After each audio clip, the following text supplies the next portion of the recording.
The evolution of employer branding has been like a whirlwind over the past decade or two.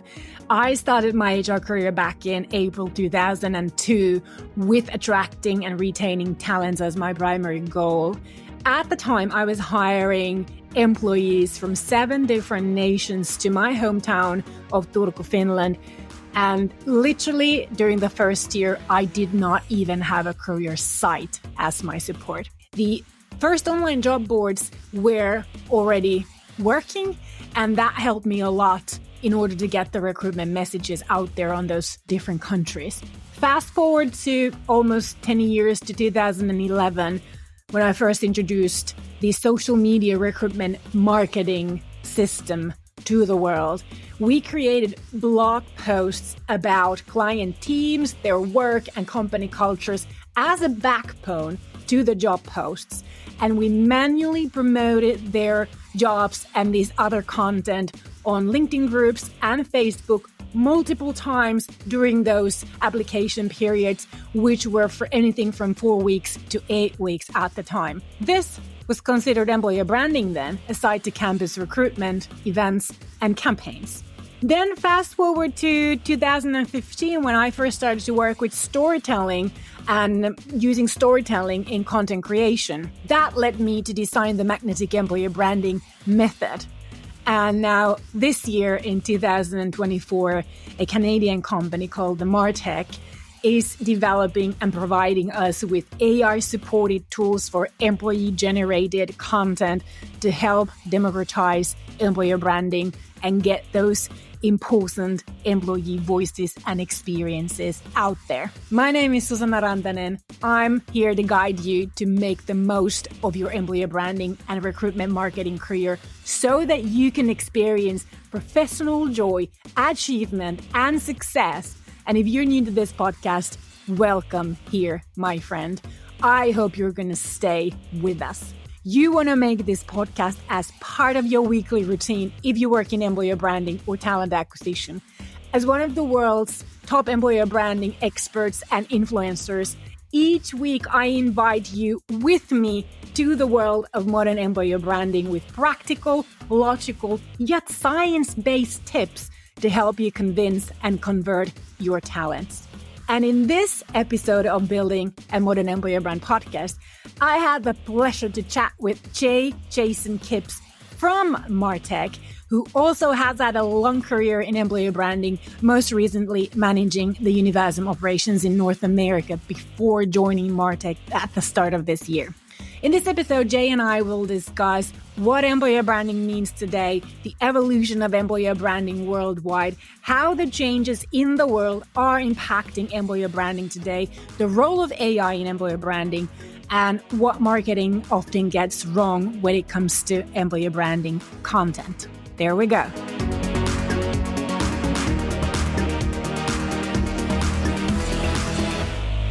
Hi there, Jay. How are you doing? I'm doing well. I'm doing well. Is it morning? It's morning to you, isn't it? Yeah, it's morning on. It's actually a holiday here today. It's Family Day in Ontario, Canada. Is it? Okay. All right. I didn't know that. Yeah. So, Jay, Building a Modern Employer Brand podcast wants to welcome you as our guest today. Can you introduce yourself the ever way you wanted to our lovely audience? Yeah, well, thank you very much for having me. Great to be here talking about my favorite subject. So yeah, pleased to be here. I've been in the employer branding space for longer than it's been called employer branding. I actually got my start. I was an expedition guide, leading expeditions at remote parts of the world. Everything from sea kayaking expeditions to mountaineering to dog sledding to sea kayaking. Wow. And started working more and more with adult groups, started doing more team building with adult groups and facilitating team building. And then using psychometrics as part of that process to help people work together. And then started getting involved in the psychometric side more and more and ended up working for the team psychologist for the Quebec Nordiques in the NHL. And then we started serving all of the NHL looking at athletes and predicting performance of athletes and working on that side of recruiting in professional sports. And then started doing that work with life insurance companies and banks and financials and pharma all around the world. So we were processing about 10,000 assessments of candidates every week in 42 languages. Wow. And took over the marketing role of that company, became marketing director for that company. We had two parts of the business, the training side of the business, helping to develop self-managed high-performance cultures, and then the assessment side, predicting performance of candidates in the pre-selection process. Did that for 5 years, and after that ended up at another assessment tool company called Caliper, then ended up at Manpower in Right Management, the consulting arm of Manpower. And then I spent the last 10 years as a managing director at Universum, building employer brands for companies. But, when I was doing the assessment work, we were predicting performance and working with companies to develop what we called at that time vanity sites. And that was kind of employer branding before anybody called it that. But helping companies to offer virtual interviews so that a candidate that was interested in a position who was looking on a Sunday night and didn't want to go back to work on a Monday morning could click a button that said begin interview now. And we started to put them in our process. But all of that was through the skin of the employer. So early employer branding space. Now this would have been 17 years ago now. Yeah. So long before it was called employer branding, but I've seen a lot of changes in the field. Likewise. And yeah, so that's kind of, now I'm director at the Martec, which uses AI in the employer branding process. But that's where I am. That's how I got here. Kind of a unique journey. Yeah. Yeah, it's really interesting because there are quite a few of sort of touching points if I look back to my career, which is in HR, talent acquisition, employer branding, working also with company cultures over the course of past 22 years. Shortly, I started my first HR job in 1st of April in 2002. So many moons ago. And definitely the psychometric area has always been something really captivating for me as well through talent acquisition and understanding really more about the work personalities of people and how important for you it is to work in an environment where your preferred way of work, that matches your work personality, is supported and is accepted. And it feels comfortable for you to, do your thing,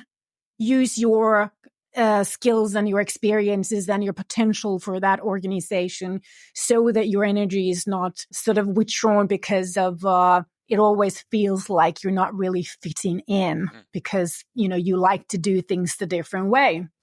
Something very important in when we develop company cultures that we understand like what's the work personality of our organization. It's a very huge part of the employee experience. So always been fascinated by psychometrics as well and understanding more about the human behavior. When we spoke before earlier, we discussed our connections through, well, we didn't know each other when you were working with Universum, but probably at the same time, I was also collaborating with Universum and your boss. So funnily enough that our roads have connected many, many years later on this law firm, employer branding. Yes. I'm really happy to have you. Yeah, I know. I mean, it is. And I'm so happy to have you on this podcast. So, let's start with our favorite mutual topic of employer branding. And let's talk about what the words employer branding mean to you based on, well, your experience, your personal preferences, and so on. Yeah, I guess first off, it's how I've made my living. So, I mean, what it means to me is my gainful employment, I guess. But I think, conceptually, I think it's just, a set of perceptions and impressions and associations that, I mean, much like any brand that anybody has about an entity. I think in our case, it's that same set of perceptions and emotions and associations that candidates have with a employer and that Yeah. employees have with an employer.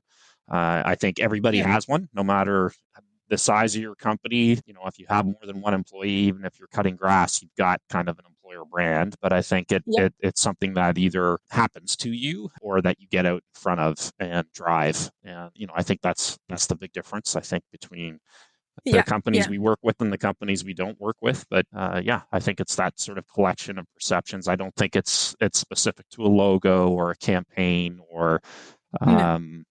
or a value proposition pillars. I think those are all byproducts, but No. um, Mm. or part of getting out in front and driving that. But yeah, that's how I would look Yeah. at it. Yeah. Yeah.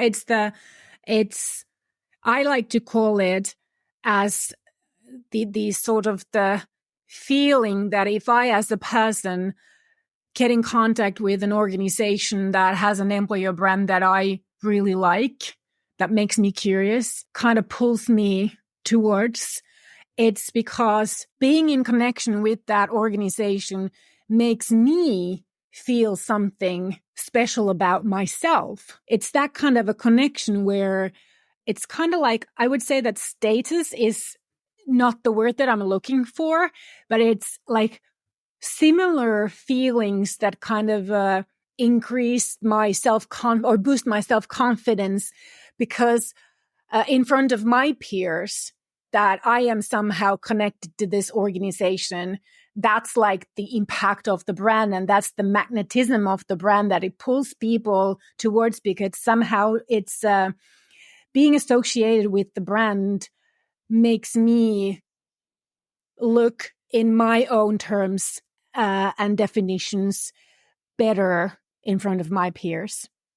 Kind of like if you compare to and I wouldn't say that I'm an Apple fan anymore. I was Apple fan during the Jobs era, but I'm still loyal, Mac user, Apple product user. And I've always said that there is something about belonging to this tribe of Apple users, which to me is kind of connected to innovativeness and creativity and, top of the range and high technology and like really advanced stuff. And that's the reflection I want my peers to have of me as an Apple user. And even though these days getting a new version of the Apple phone every year is totally unnecessary, something crazy makes us just, buy it, even though it costs 2 or 3 or 4 times more than, I would say, probably equally technologically good products these days. Still, we go for that overpriced product. I think that's the impact of a brand, that you really want the status of the brand to reflect in yourself in front of your peers. And that makes you feel special in the ways that you define for yourself. So those obviously can be different for different people, depending on what you value in your life. But I think that it's that kind of an impact. So it goes way beyond like the surface, as you said, the logos or whatever. Of course, everything tangible helps us to understand what this brand is and what it can offer for us. But it's not the brand, the logo or whatever. Yeah, So, yeah. I mean, you touch on a couple of things there. I think that is, yeah, I mean, not all of the companies we have an opportunity to work with have the kind of brand and marketing horsepower behind them that Apple enjoys. I Yeah. think, I think good marketing, people find themselves in good marketing. Your target audience finds themselves in your marketing, and it resonates that way. And I think, yeah, I know Right. you're a fan of storytelling, and I think that, Yes. so I would say, good storytelling leads to those associations and provoking those emotions. And I think Yeah. we're getting there with employer branding. Um, Mhm. but I think that is what, that's the differentiator, I think, is that really finding. I know that for the longest time I was coaching so many clients on their campus strategy, and we were finding that that leaders who support my development was such a critical attribute that we wanted to bring to life on campus. And I talked to so many employers who were saying, "Oh, well, we're trying to get the senior partners on campus, but they really don't have time." And it took some time to get their head around the fact that these candidates, they don't want to hear from the senior partners who are providing this leadership. Yeah. They want to hear from people like them, that look like them, that are close to their Yeah. age, that are close to their experience, who can talk about how they have been impacted by that leadership. And I think Yeah. you can find yourself in that kind of content, putting that kind of strategy behind your content. I think it's really critical, thinking about Yeah. that end user that way. So I totally agree, and that's why I am so infatuated with storytelling. That it's just like the most powerful communication mechanism to help people to really find themselves in that story, or not find themselves in that story, which I believe is one of the other benefits of employer branding, that it's also very clear about if this is not for you, mm-hmm. saving, everyone's time and everyone's sort of pain of becoming rejected or ending up in an organization where they fairly soon figure out that this is really not the best place for me. Mm-hmm. So storytelling is literally such a powerful mechanism and very good for all branding, including employer branding. Now, you mentioned there that with employer branding that we're not there yet, or we're going towards that direction. Let's talk about the evolution of employer branding worldwide from the days sort of when you started in employer branding and throughout your career. What have you witnessed? How has it changed? Well, I think it's definitely something. I think it depends on geographically where you are. I think we're seeing different states of that, and part of that is coming out of necessity in different markets. I think Europe and especially the Nordics have been well ahead of North America, I believe, in employer branding. It took a while, I think, for North American companies to catch up to that as a discipline and a strategy. I think definitely there now. Mm-hmm. Yeah, I think the other piece too is in Europe, and I think in the US, we see a lot more emphasis on campus and less so, I think, in Canada, although definitely that side of things is also becoming more professionalized. But it's taken some time for that evolution. When I started in employer branding, we were trying to convince senior leaders that we should do some recruitment marketing on social media, and we were talking to C-suite leaders who weren't even text messaging. So I think we're not having those same battles. I rarely have a conversation with somebody in talent acquisition who doesn't know what an EVP is or an employer brand, and we couldn't use acronyms around that when I started. So definitely seeing that become more professionalized. I think that it depends on the company and the entity for sure, and in terms of the level of maturity around the employer branding practice. I think we're seeing more and more companies are associating their employer brand with real business results. I think at the leading edge of this, we're starting to see people from the practice, from the business, who are in the business getting recruited and moved over into recruitment marketing, into employer branding. And Yeah. I think that's a new thing pretty recently, I think, in terms of the evolution of that. Mm-hmm. Whereas before it was part of HR, was kind of like a nice to have, on the side of the business. I think about a business as like a river, and you've got people in the river, who are actually producing the goods or manufacturing or actually doing the business. And then you have all these support aspects on the banks, like Yeah. HR, like Yeah. marketing. And I think more and more we're starting to see, employer brand as being part of, what's in the river. So I think we see that. I think at the leading edge of this evolution, we also see companies who are pulling budget from their consumer brand, who are, combining the consumer brand and the recruitment marketing and the recruitment brand into one strategy. And I think we've seen this, from companies like Adidas as an example, Mm-hmm. that are putting forward campaigns about how cool it is to work there and how cool their clothes and their sporting goods are, and that they're part of sport, part of the future of sport. And while if you don't qualify, at least you can buy our clothes and look like you do, and look like you can be part of our talent tribe. And I Yeah. think Yeah. we're definitely seeing that evolution. I think that is more and more the future of employer branding, where budgets start to come from the consumer brand, and we think more about our candidates as our customers and vice versa. And I think Yeah. that Yeah.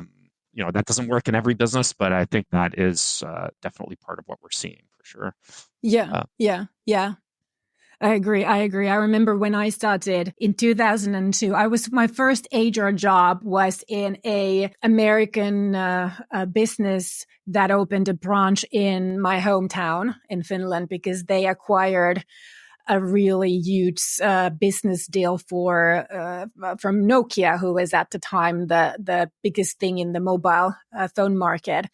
And at the time, we didn't even have a career. We didn't even have a local website other than some kind of a one-pager with a static photo of the business where we had our office and just like the phone number to the operations manager or something like that.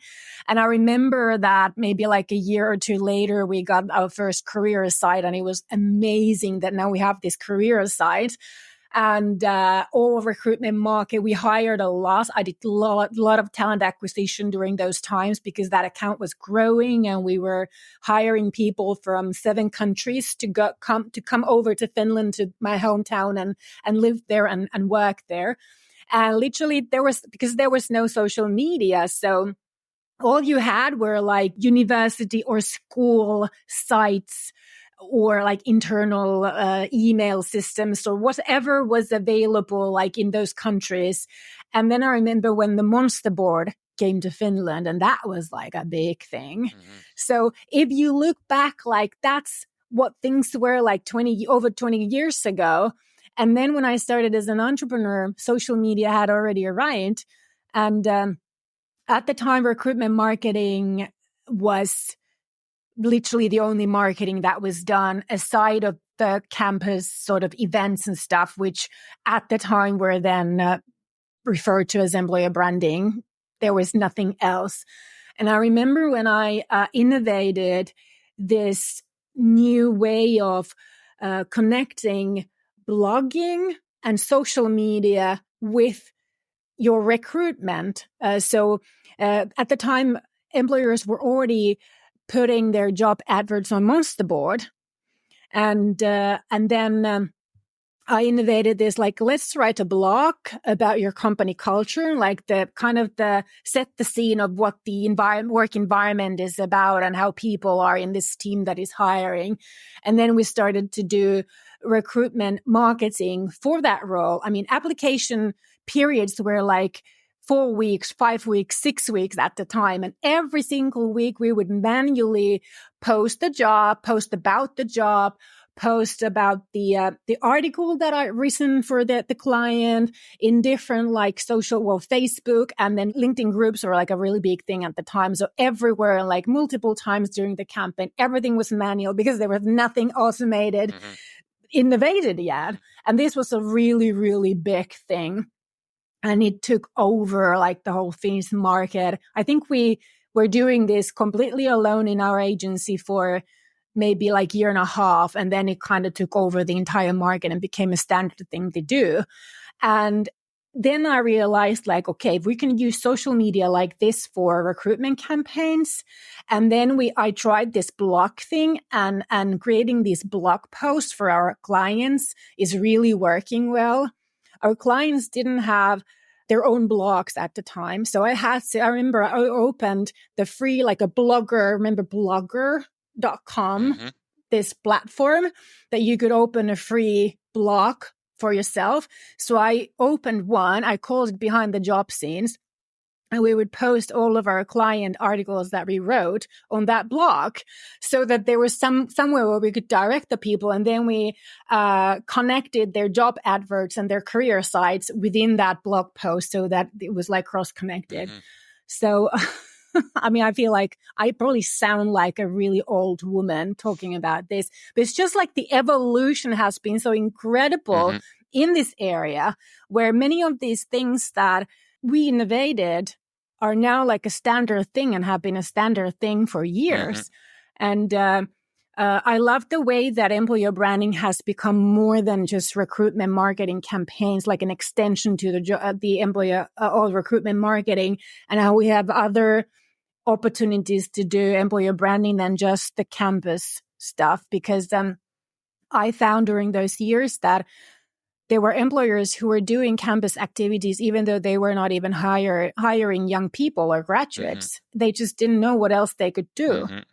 So I think that we've come a really long way, haven't we? Absolutely. Yeah. I think we see, I've worked with so many people over the years who created the function in their organization, right? So they were doing something else and had to do this off the side of their desk and were responsible for standing up that whole function. I think we're seeing less of that, definitely.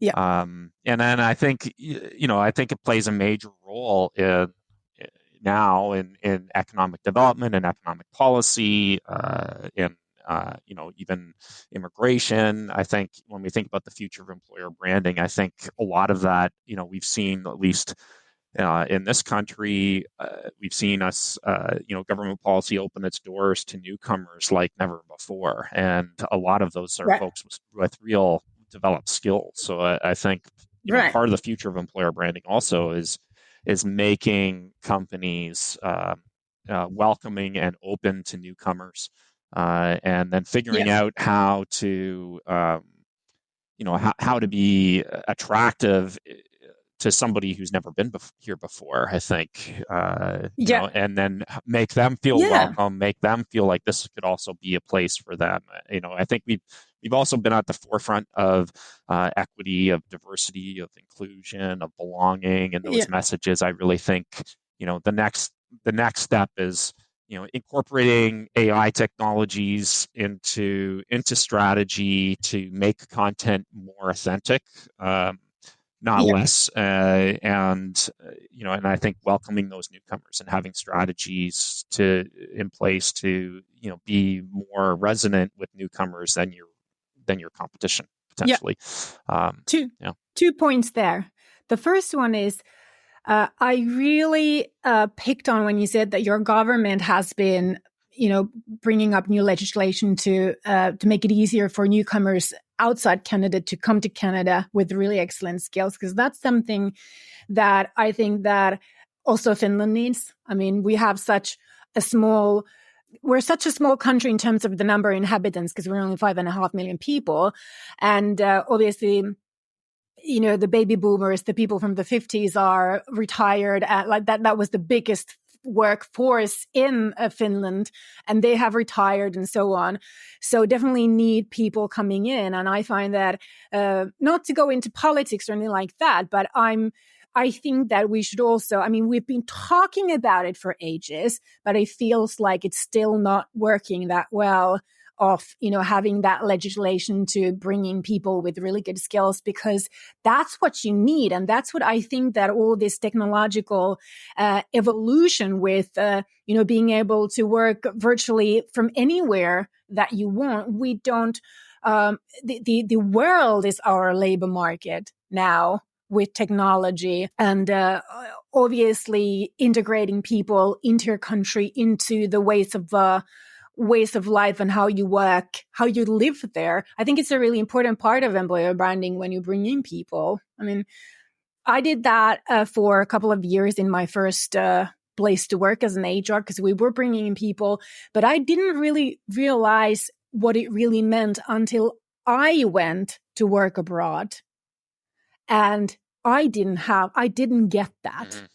And because I did all my university studies in England, but it's a different thing when you go to university and everyone is living the same life, stage of life as you are. So you naturally make friends and you have like that social circle. But then I went to work in Belgium, and obviously all my colleagues, they had families and, their circles outside the world. And all of a sudden I'm there like, I don't know anyone. If a car would hit me today when I walk home from work, nobody would know, because I don't know anybody here. I don't have any friends here. I don't have any social circles here. I don't I don't have any support system here. So I think that's a really important, that what you brought up, that really important part of employer branding is also like, if you are bringing people into your country to work for you, you have got to think about how you're going to help them to build those support systems and integrate them into your society, because it's we don't think of that because it's such a thing in our own backbone, our DNA, how it works, in the country that you were born and where you're have lived for a long time. And then things are very ordinary things can be very different in another country, and then you've got no clue. So I think that's a really important part of employer branding as well. And then the other thing that you tapped on was the AI element in generating content, because that's very much, I think, the topic of the town for all marketing and communications, isn't it? Mm-hmm. And I recently saw a social media study. I spoke about it in episode 167, I believe, that addressed the topic of AI in employer branding. And based on that study, which I can't remember who made it, but it's in that episode, they had found out that AI content doesn't feel authentic, and that's why people don't trust employers who are creating employer branding content with AI. And I thought that that's a very important revelation, because it has been kind of too good to be true, hasn't it? Mm-hmm. I know that the company that you're working at now is innovating in this area. So can you share with us your views, being at the sort of the front there in this domain, AI and employer branding? Yeah, I mean, I think our mission is to democratize the employer brand. So I think there definitely is a concern about the authenticity that comes out of content generated by AI. We have that same concern. I think that if it's clear that it's been generated by AI, you're doing it wrong. To be a little bit facetious, I think. Agree. We see it as a tool that, Mark Twain, I think it was said that I would have written a shorter letter if I had more time. You've ever been in that situation where you've got something, you're trying to boil it down to the essence, and it just takes so long to have less content. And I think, the way that we've approached it is to curate AI and we've developed the world's first cloud-based generative AI tool set for employer branding specifically. So it's built for purpose. I think we see a lot of other tools in marketing that are adopted for the employer brand space that, it's really hard to actually make them functional to scale. So it never really works and never really takes off. And it's always some kind of a bit of a mutilation of what it's really intended to do. So our approach was to build something from the ground up, fit for purpose. And it's really 6 tools built into one, where you can essentially plug in your employer brand, the attributes of your employer brand, the enterprise brand guidelines, and use that to teach the tool to make sure that any content that comes out is adhering to those guardrails, that is true and consistent with your employer brand. And then also using it as a tool to generate content, to build advocacy, to bring advocates into the platform, to create something that's fun to participate in, that enables employees to really tell their individual story about what they like about their work, to have something that's totally accessible to everyone, regardless of their language capabilities, technical capabilities.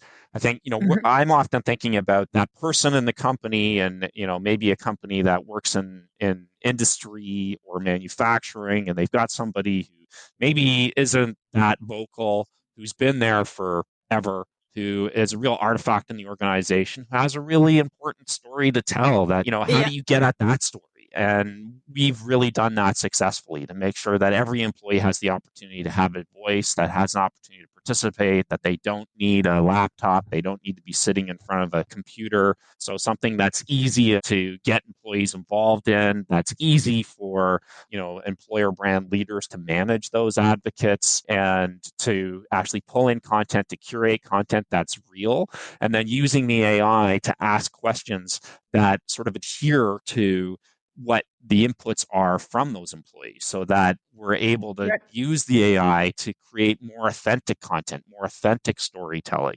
So I think that's where I'm saying, if you can tell that it's created by a bot, nobody wants to hear from a bot. Yeah, No, exactly. and candidates want to hear from your marketing just as much as they want to hear from a bot, right? They want to hear from Yeah, peers. They want to hear from other people like yeah. them who have an experience, not that far removed from their own, who that they can relate to. And we're finding that generates about 10 times more engagement and more visits to a career site.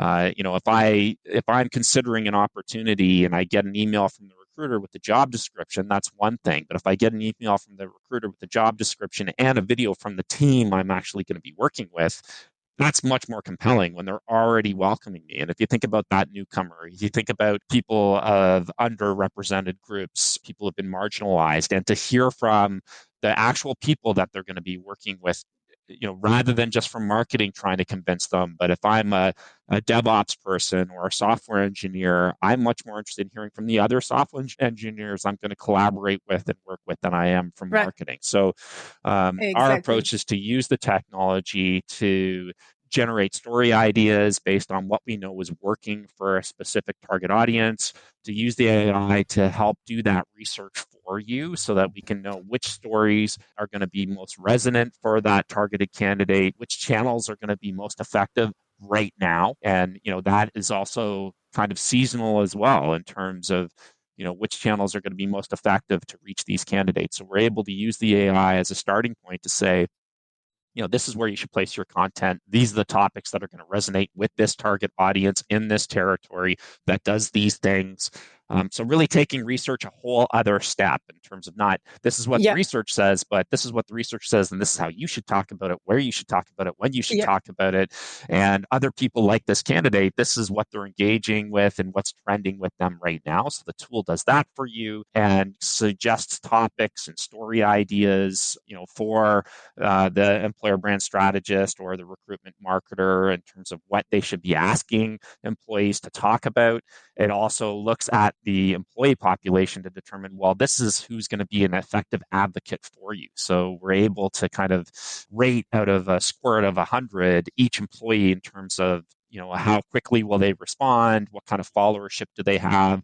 Is this consistent with what they posted before? Is this going to be interesting to their audience? And are the topics that we're going to ask them to talk about of interest to them too? So, really democratizing that employer brand experience, catering the questions that we're asking to what's relevant and interesting for different employees, and then picking the employees based on, what kind of traction are we going to get? If they share this, is it going to go into a vacuum and nobody's going to hear it? Or, is this going to really resonate with our target audience? So we're always looking for, trying to tap into that discretionary effort of employees, right? And if we're able to That, create something and mm, help them have a voice that's true and authentic, they're going to share that. If we're instead, creating something that's scripted by marketing or that clearly is AI, then, they probably, maybe they'll participate to be a good cooperative employee, but they're probably not going to mhm. share it on their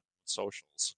Yeah, And part of what we're yeah, always targeting is that like army of influencers, because those employees have yeah, exponentially more reach than most employer brands will ever get the budget for. So yeah. it's all about, for us, it's all about really democratizing that employer brand, giving each employee a voice and making sure that those stories are really true and authentic. I know the research clearly shows that the more polished your content is, the less engaging it is. So, from my perspective, it needs to be, I call it flawsome, right? It needs to be awesome content, but it Yeah, needs to be a bit flawed. It needs to be real. It needs yeah, to be authentic, and yeah, having the right coloring and the right image with your logo in the top left hand corner.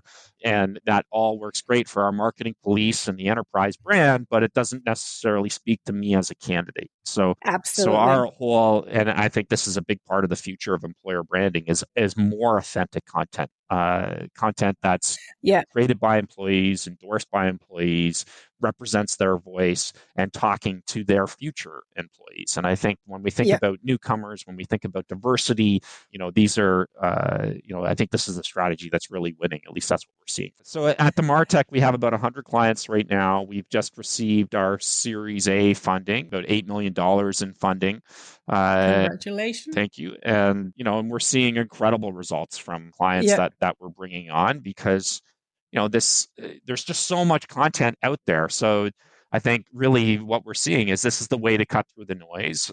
We know from research, we know that different employers have a hard time differentiating from each other. When we talk to candidates will tell us, I can't really tell these employers apart.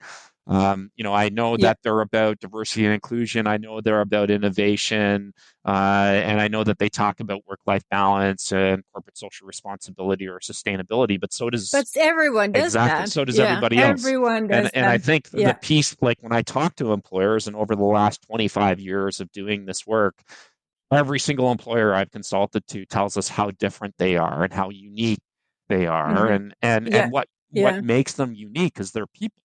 But instead, what we often see is companies say, oh, we're so unique and different. And here's some content from our marketing department, which is the same as everybody else's marketing department with the same background, same education, and same parameters and same rules. But I think the difference is your people. And so our methodology really allows you to tell that story, allows your people to tell that story. And your differentiation will come through because your people are different, right? And so that's more authentic. That's going to resonate with your candidates much more, and that's what's more likely to be shared. I so wholeheartedly agree with that. Now, if our audience wants to learn more about this product, where can they go? Where can they find more information? Yeah, you can reach us at themartec.com to get a demo. You can also reach me on LinkedIn, and I'm sure, Susanna, you'll provide that information. I will. Yes. And I go on LinkedIn. I go by Jason Kipps because when I'm on the phone, if I say J Kipps, my name becomes Jacobs pretty quickly. So once I know you, I typically go by Jay. But you can find me on LinkedIn at Jason Kipps, Kipps with a double P as in Peter. Yeah. I'll make sure to tag that on the show notes article. All right. It's been fascinating to talk to you again, Jay. And I definitely want to demo this product of yours as well. So let's organize that. Can I demo it with you? Yeah, absolutely. Yeah. No, I look forward to showing. It'll blow your mind. It's it sounds like it. It sounds really like is kind of fun to be in this situation where we're the first to bring anything like this into the market, and and it's kind of a fun position to be in because when we show employers, every day, they're just like, wow, why wouldn't anybody do this? And it really eliminates the need for agencies, essentially, because you're now... Don't say that, because you still need a strategy. You still need to learn how to do this. Absolutely. Yeah. All righty. It's been a pleasure talking to you. Thanks so much for having me. And Absolutely.